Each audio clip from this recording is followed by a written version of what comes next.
नमस्कार दोस्तों, आज का हमारा टॉपिक है आधुनिक भारत के महत्वपूर्ण गवर्नर जनरल। इसके अंतर्गत हम आधुनिक भारत के महत्वपूर्ण गवर्नर जनरलों को देखेंगे, जिनमें हम सबसे पहले आज देखेंगे Robert Clive, Warren Hastings, Lord Cornwallis, Richard Wellesley और विलियम बेंटिक। तो इन 5 गवर्नर जनरलों के बारे में हम पढ़ेंगे। अब हम बात करते हैं इनसे संबंधित मुख्य परीक्षा के प्रश्नों पर। तो 3 मार्कर में बेटा ये इंडिविजुअल क्वेश्चंस आपके एग्जाम में अलग अलग समय में पूछे गए हैं, जिनके बारे में हम आपको मल्टी डायमेंशनल आंसर बताएंगे कि किस तरीके से लिखना है और कौन कौन से पॉइंट्स आपको इनके अंतर्गत इंक्लूड करने हैं। दूसरी जो इम्पोर्टेंट चीज हम आपको यहाँ पर बताएंगे कि किसी भी प्रारंभिक परीक्षा में या फिर एमपीपीएससी के अलावा यूपीएससी, यूपीपीएससी में किस तरीके के प्रश्न इनसे आते हैं, उन पर भी हम इसके दौरान चर्चा करेंगे। तो सबसे पहले हम स्टार्ट करते हैं रॉबर्ट क्लाइव। तो सबसे पहली चीज जो होगी बेटा इनका टेन्योर कि कब से कब तक रहा। तो रॉबर्ट क्लाइव को हम देखें तो 1757 से 1760 ये इनका फर्स्ट टेन्योर था। तो ये क्या हो गए, फर्स्ट गवर्नर ऑफ बंगाल। याद रखिएगा क्या है ये, फर्स्ट गवर्नर ऑफ बंगाल। तो ये फर्स्ट गवर्नर है बंगाल के।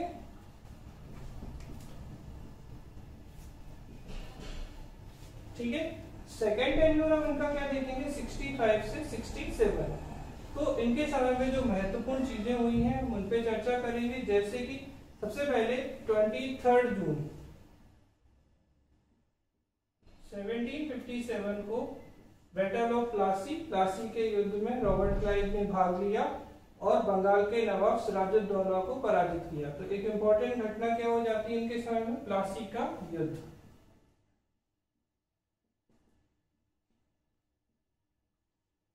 फिर हम दूसरी घटना पे आते हैं कि क्या तरह। तो दूसरी जब हम घटना देखेंगे तो 65 से 67 का जो टेन्योर था, इस टेन्योर के दौरान 1764 में 22 अक्टूबर को बक्सर का युद्ध होता है और उस बक्सर के युद्ध के बाद जब संधि होती है तो उन संधि के दौरान ये फिर से उपलब्ध होते हैं। और यहाँ पर जो संधि होती है बेटा वो है इलाहाबाद की संधि।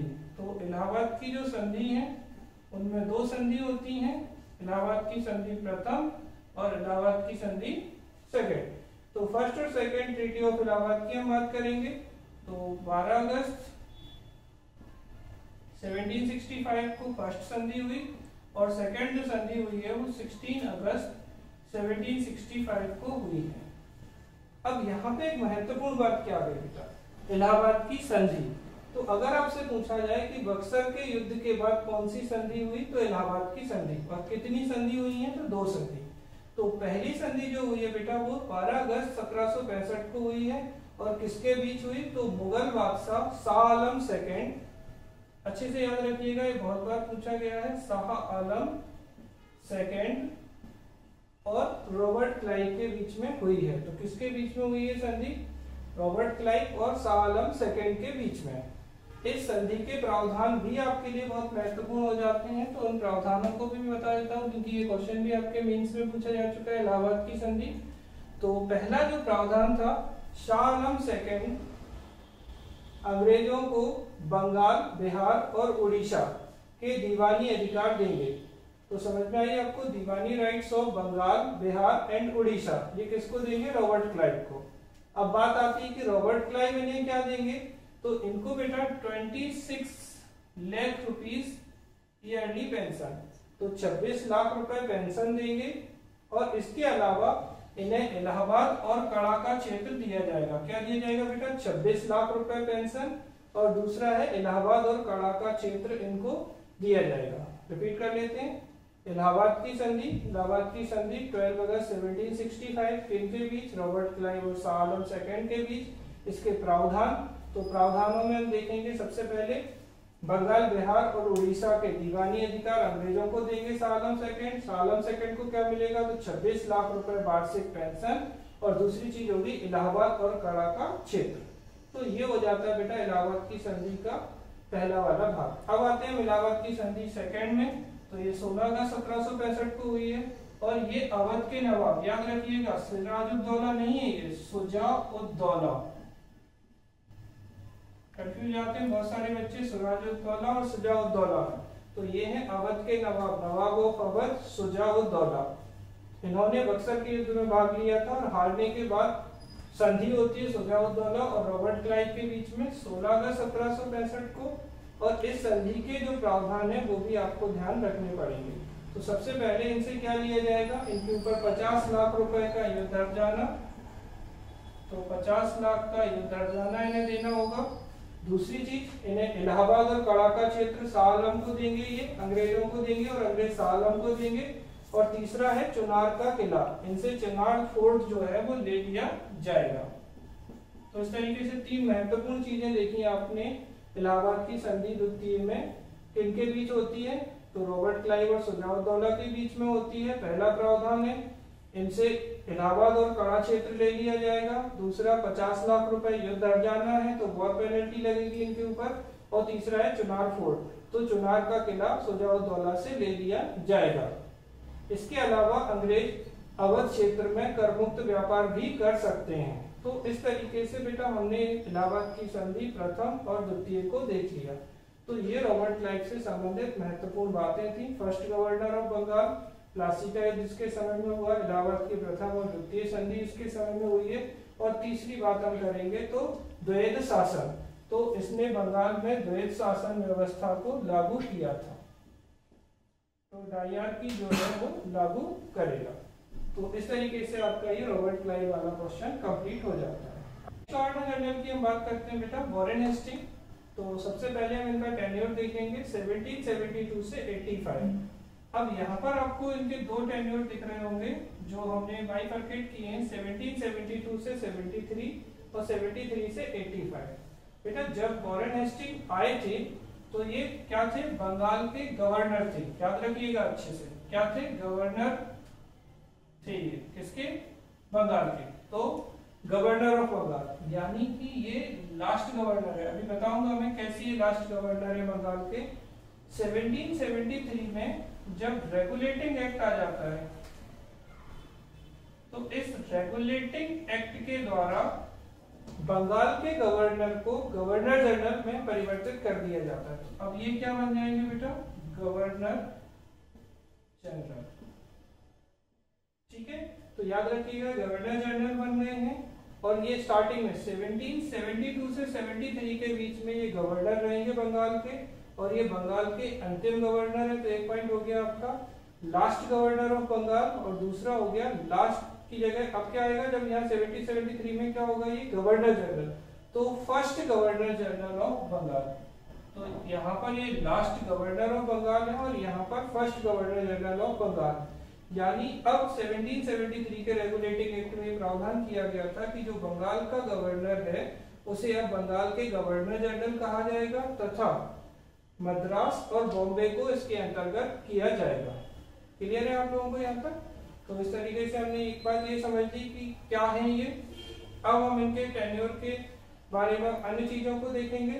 तो सेकंड चीज जो है बेटा यहाँ पर 1780 से 84 में इनके समय में जो युद्ध हुआ है ये है आपका आंग्ल मैसूर युद्ध सेकंड।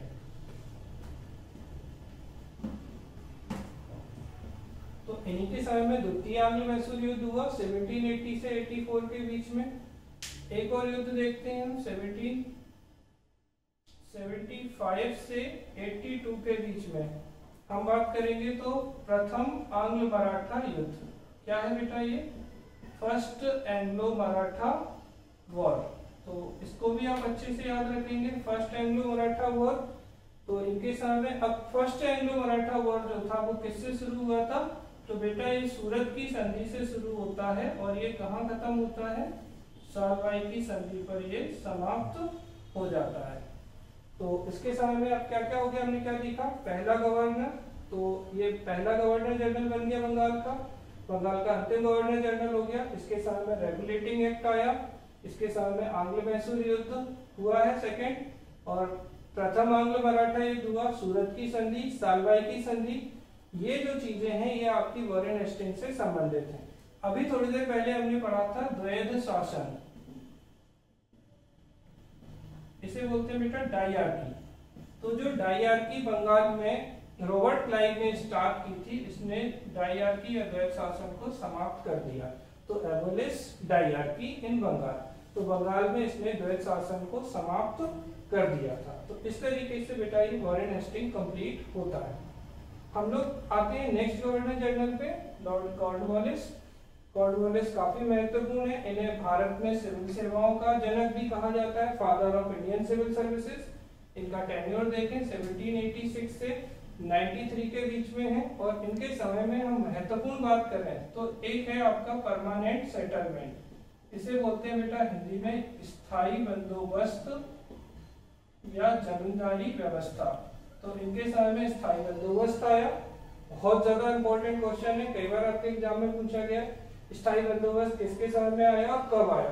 तो स्थायी बंदोबस्त जो है बेटा 1793 का, ये बहुत बहुत इंपॉर्टेंट है, आप अच्छे से याद रखेंगे। सेकेंड चीज देखते हैं, एक युद्ध देखें तो 1790 से 92 के बीच में तीसरा आंग्लो मैसूर युद्ध इनके समय में होता है। तो थर्ड एंग्लो मैसूर वॉर इनके समय में है। इसके अलावा एक कॉर्नवालिस कोड लेके आए थे, ये क्वेश्चन भी आपके मेंस में पूछा गया है, कॉर्नवालिस कोड। तो इसको भी आप अच्छे से याद रखेंगे कि कॉर्नवालिस कोड क्या है। इसके द्वारा कलेक्टर के जो जुडिशियल और एग्जीक्यूटिव राइट से उनको सेपरेट कर दिया गया था। कलेक्टर को राजस्व संबंधी मामले जो थे रेवेन्यू कलेक्शन के लिए, कलेक्टर यानी कि कलेक्ट कर, बस टैक्स कलेक्शन महत्वपूर्ण हो गया था और उनके जो जुडिशियल राइट थे वो हटा दिए गए थे। रिपीट करते हैं 1786 से 93 परमानेंट सेटलमेंट, 1793 1790 से 92 के बीच में तीसरा आंग्लो मैसूर युद्ध, कॉर्नवालिस कोड और भारत में सिविल सेवाओं के जनक। इसके अलावा इन्होंने थानों की स्थापना भी की थी। तो ये हो जाता है बेटा आपका कॉर्नवालिस। नेक्स्ट हम बात करेंगे रिचर्ड वेलेजली की, इसे बंगाल टाइगर के नाम से भी जानते हैं। तो 1798 से 1805 का इसका टेन्योर है। इसके समय में जब हम युद्धों की बात करेंगे तो इंपॉर्टेंट चीज आ जाती है, थर्ड एंग्लो मैसूर वॉर यहाँ हो चुका है, तो इसके समय में आ जाएगा फोर्थ एंग्लो मैसूर वॉर। तो फोर्थ जो एंग्लो मैसूर वॉर था वो इसके समय में हो जाता है चतुर्थ आंग्लो मैसूर युद्ध। एक और इंपॉर्टेंट चीज है इसके समय में 1798 में सहायक संधि। ये बहुत ज्यादा बार पूछा गया क्वेश्चन है कि सहायक संधि किसने प्रारंभ की। तो वेलेजली के समय में हुई, 1798 में हुई। और जो पहले तीन राज्य थे उनको आप अच्छे से याद रखिएगा, हैदराबाद, मैसूर और तंजौर। तो HMT से कनेक्ट कर लीजिए, हैदराबाद, मैसूर, तंजौर। तो ये पहले तीन राज्य थे जिन्होंने सहायक संधि स्वीकार की थी, हैदराबाद, मैसूर, तंजौर। चौथा आंग्लो मैसूर युद्ध, और चौथे आंग्लो मैसूर युद्ध के दौरान टीपू सुल्तान की डेथ हो जाती थी। यूपीपीएससी में क्वेश्चन पूछा गया था कि टीपू सुल्तान की तलवार किसके पास है, तो उस समय वेलेजली के पास थी। तो सहायक संधि इनकी महत्वपूर्ण है। चतुर्थ आंग्लो मैसूर युद्ध आपका महत्वपूर्ण हो जाता है। और एक और जो महत्वपूर्ण घटना इनके समय में होगी वो भी आंग्लो मराठा युद्ध। तो आंग्लो मराठा युद्ध सेकेंड 1803 से 6 के बीच में है। तो आंग्लो मराठा युद्ध सेकेंड जो है वो इसके समय में स्टार्ट होता है, लेकिन इसके समय में खत्म नहीं होता है। तो आपको अच्छे से याद रखना है, आंग्लो मराठा युद्ध जो है सेकेंड वाला, ये बसीन की संधि, ट्रीटी ऑफ बसीन से स्टार्ट होता है। तो बसीन की संधि भी वेलेजली के समय की महत्वपूर्ण घटना है।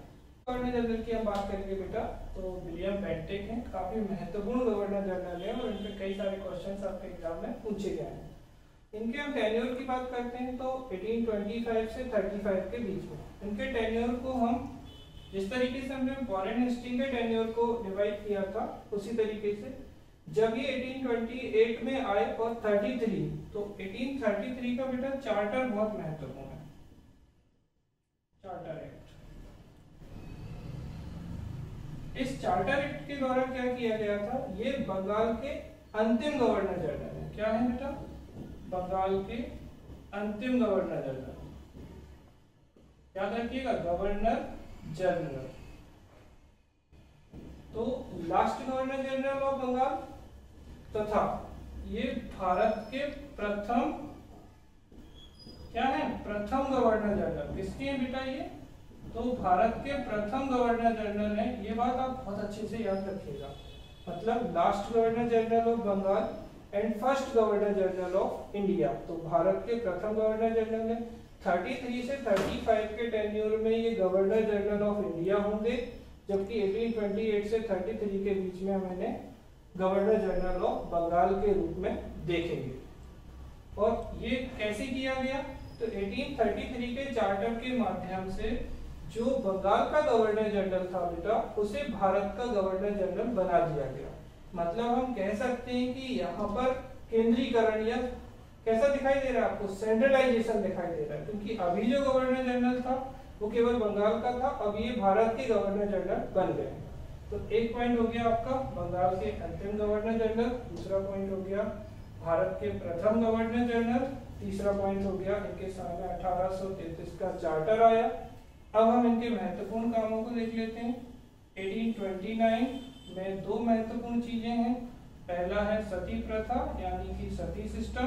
तो इन्होंने सती प्रथा निषेध अधिनियम लेके आए और सती प्रथा निषेध अधिनियम की धारा 17 के अंतर्गत सती प्रथा को समाप्त कर दिया था। और दूसरा शिशु कन्या वध की हम बात करते हैं।